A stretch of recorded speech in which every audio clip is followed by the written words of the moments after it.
Aujourd'hui, j'ai décidé de vous faire une pile à lire concernant le challenge de la crypte qui commence le 1er décembre et qui termine le 1er février. Je fais une rapide présentation du challenge. Donc c'est un challenge qui a été proposé par Jody des livres de la crypte, qui est une Instagrammeuse qui propose de la lecture principalement horrifique, enfin quasiment que de la lecture horrifique, et qui a aussi une chaîne YouTube, voilà, donc autour toujours de la lecture horrifique.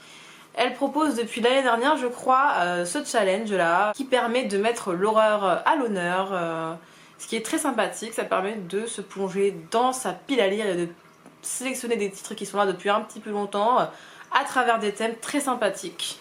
Alors, le challenge de la crypte est en 3 niveaux. Je vais réaliser les 2 derniers niveaux qui sont le niveau boue et le niveau tu n'as pas eu assez en lisant. Je vais vous afficher donc tous les items qui sont proposés par les livres de la crypte.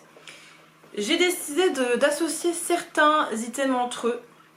Je pense qu'il doit y avoir 2 livres qui ont 2 items. Pour le reste, chaque item a son livre associé. Donc on commence tout de suite. Le premier item est lire un livre d'horreur avec un monstre que j'ai associé avec horreur atmosphérique ou gothique. Et pour cela, j'ai choisi, enfin ce sera une relecture pour le coup, de Frankenstein. Cette édition a réédité la 2e version que Mary Shelley a écrite. La 3e version étant celle qui est le plus communément dans le commerce. Celle-ci, c'est celle qui est, on va dire, un petit peu moins censurée dans la société de l'époque où a vécu Mary Shelley. Donc j'ai vraiment hâte de me plonger dans ce récit, surtout qu'avec cette édition, regardez-moi ça, regardez-moi ces éclairs qui brillent. C'est magnifique. Frankenstein est vraiment l'un de mes coups de cœur dans la littérature classique. J'ai réellement tardé avant de le lire, je l'ai lu il y a 2 ans je crois, et ce fut vraiment un coup de cœur. Le second item est lire une saga horrifique ou fantastique. Pour cela, je décide, vu que je n'ai quasiment pas de saga et le peu de saga que j'ai, le seul qui pourrait correspondre à cet item, Victor Dixon, le 3e tome de la saga Vampiria, voilà, fantastique, horrifique. Pour ceux qui ne connaissent pas cette série, donc c'est une série en 3 tomes qui va nous parler du roi Louis XIV qui s'est transmuté en vampire et qui est devenu le roi des ténèbres en an de grâce 1715. On va suivre une jeune fille qui s'appelle Jeanne Froidelac, dont la famille a été assassinée par des membres de la cour et qui va, avec intelligence, intégrer l'école qui va former les futurs nobles et les futurs écuyers du roi. Donc on va être dans un univers totalement modifié par Dixon. Un univers assez froid, assez sombre, assez divertissant, alors ça reste quand même un young adulte. Bref, une très bonne saga à découvrir pour ceux qui aiment les vampires et qui aiment l'époque de Versailles avec... Enfin l'époque de Versailles, l'époque de Louis XIV quoi. Je pense qu'il correspond parfaitement à ce numéro-là. Voilà, et je pense que je vais même l'associer avec lire un livre d'horreur avec l'espace ou la mer, parce que ça se passe en grande majorité non, de ce que j'ai compris, dans la mer. On verra. J'avais une autre idée pour cet item là, mais je crois pas que ce soit vraiment de l'horreur, je crois que c'est plus de la fantaisie. Je vais vérifier. Pour le 4e, lire un livre d'horreur dans une édition rétro.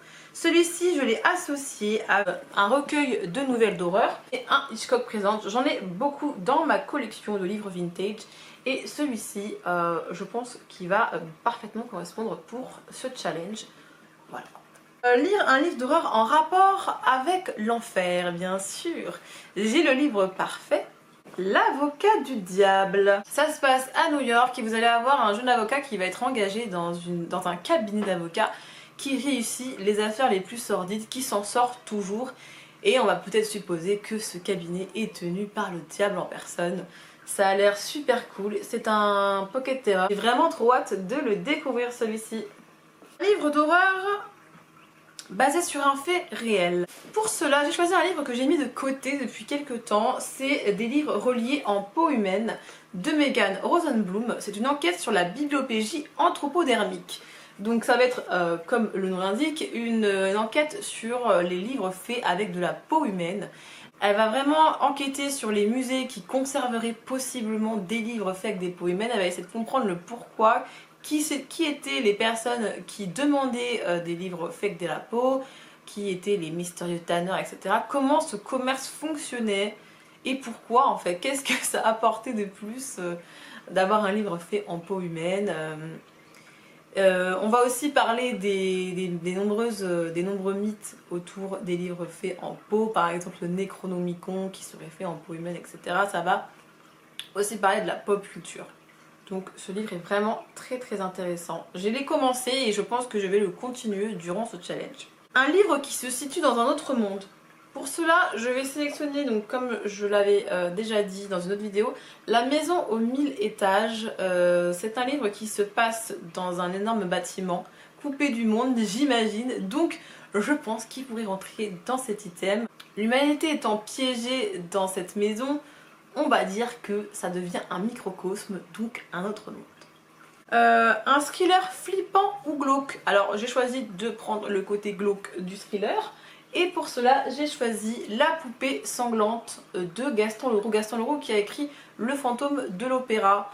Voilà, c'est un homme qui est obsédé par une jeune femme. Cet homme étant absolument immonde, physiquement. Je ne sais pas si intérieurement il est dégueulasse, mais en tout cas physiquement il est immonde et il épie cette jeune femme qui travaille à côté de chez lui. Voilà.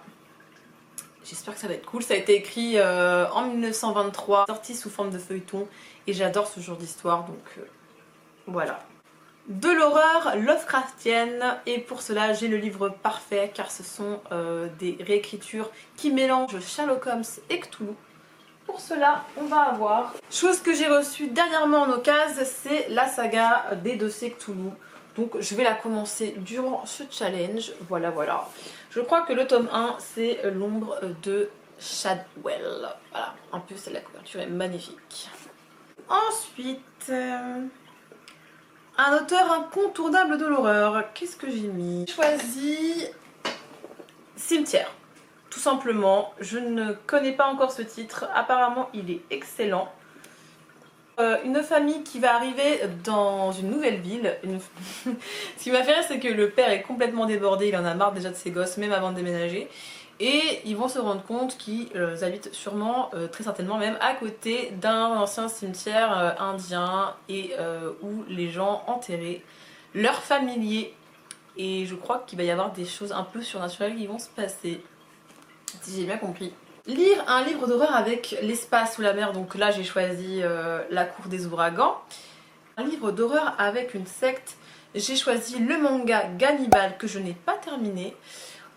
Forcément ça se passe en autarcie un petit peu, donc où les habitants seraient possiblement des gros cannibales et ils resteraient entre eux, etc. Ils ont tout un rite autour du fait de manger de la viande humaine.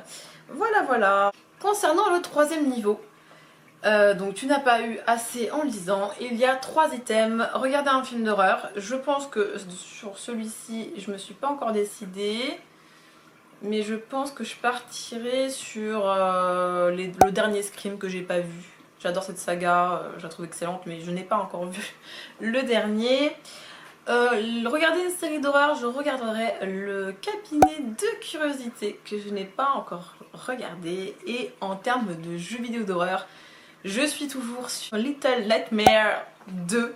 Je suis en plein dans le niveau des mannequins. J'en suis quasiment à la fin, c'est terrible. Franchement, ce niveau-là... Aïe, aïe. J'espère que cette bibliographie autour du challenge de la crypte vous a plu. N'hésitez pas à me dire si vous participez et quel titre vous auriez choisi pour les items présentés. Voilà, à bientôt!